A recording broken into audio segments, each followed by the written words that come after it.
ಗಂಗಾವತಿ ನಗರದಲ್ಲಿ ಕಳೆದ ತಿಂಗಳಿಂದ ಡ್ರಗ್ಸ್ ಮಾಫಿಯಾ ದಿನದಿಂದ ದಿನಕ್ಕೆ ಹೆಚ್ಚಾಗುತ್ತಿದ್ದ ವಿಷಯವು ನಮ್ಮ ಇಲಾಖೆಯ ಗಮನಕ್ಕೆ ಈಗಾಗಲೇ ಇಲಾಖೆ ನಿರ್ದೇಶನದ ಪ್ರಕಾರ ಮಾನ್ಯ ಜಿಲ್ಲಾ ಪೊಲೀಸ್ ವರಿಷ್ಠಾಧಿಕಾರಿಗಳು, ಡಿವೈಎಸ್ಪಿ, ಸಿಪಿಐ ಮತ್ತು ಟೌನ್ ಪಿಐಗಳು ಸೇರಿದಂತೆ ಗಂಗಾವತಿ ಮತ್ತು ಕೊಪ್ಪಳ ಜಿಲ್ಲೆಯಾದ್ಯಂತ ಎಲ್ಲ ಜಿಲ್ಲೆಯಲ್ಲಿ ಈಗಾಗಲೇ ಡ್ರಗ್ಸ್ ಮಾಫಿಯಾಗೆ ಸಂಬಂಧಿಸಿದಂತೆ ಯುವಕರು ದುಶ್ಚಟಗಳಿಗೆ ಬಲಿಯಾಗದೆ ಒಳ್ಳೆಯ ಒಂದು ನಡತೆಯಿಂದ ಇರಬೇಕು.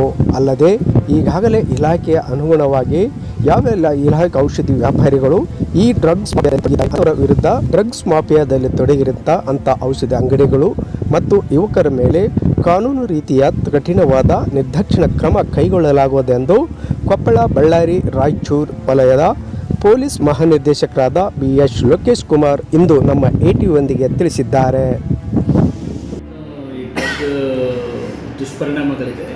ನಮ್ಮ ರಾಜ್ಯ ಸರ್ಕಾರ ಬಹಳ ಗಂಭೀರವಾಗಿ ಪರಿಗಣಿಸಿದೆ.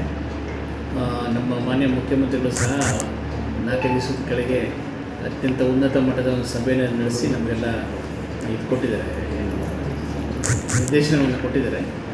ಕಳೆದ 3 ವರ್ಷಗಳಿಂದ ಕರ್ನಾಟಕದಲ್ಲಿ ತುಂಬ ಉತ್ತಮ ಕೆಲಸ ಆಗ್ತದೆ. ಡ್ರಗ್ಸ್ ಬಗ್ಗೆ ಸುಮಾರು 1000 kgಗಳನ್ನು ತಿಂದಿದ್ದಾರೆ. ಇದೊಂದು ನಿರಂತರ ಪ್ರಯತ್ನ, ಒಂದು ದಿವಸಕ್ಕೆ 2 ದಿವಸಕ್ಕೆ ಆಗೋದಲ್ಲ. ಅದನ್ನು ನಾವು ಮಾಡ್ತಾನೆ ಇದ್ವಿ, ಅದು ಮುಂದೂ ಮಾಡ್ತಾನೆ ಇರಬೇಕಾಗುತ್ತೆ. ಯಾವತ್ತು ಮುಗೀತು ಅಂತ ಹೇಳೋಕ್ಕಾಗಲ್ಲ. ಬಟ್ ನನ್ನ ಒಂದು ಸಂತೋಷ ಸಂಗತಿ ಅಂದರೆ ಕಳೆದ 3 ವರ್ಷಗಳಲ್ಲಿ ಕರ್ನಾಟಕ ರಾಜ್ಯ ಪೊಲೀಸು ತುಂಬ ಉತ್ತಮ ಕೆಲಸ ಮಾಡಿದೆ ಈ ವಿಷಯದಲ್ಲಿ ಅಂತಲೇ ಹೇಳ್ಬೋದು.